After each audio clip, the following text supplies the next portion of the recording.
Ang mabuting balita ng Panginoon, ayon kay San Marcos.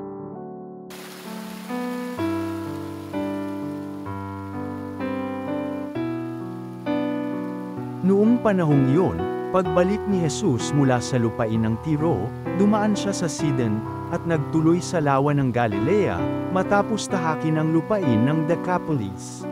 Dinala sa kanya ang isang lalaking bingi at utal at ipinamanhik nila na ipatong sa taong ito ang kanyang kamay.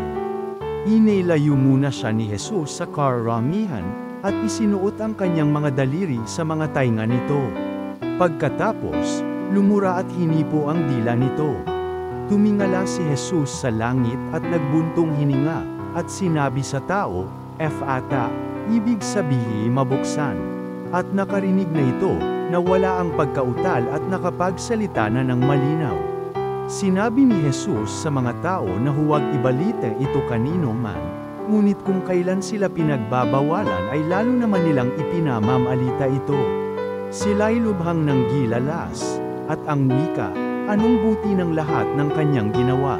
Nakaririnig na ang bingi, at nakapagsasalita ang pipi.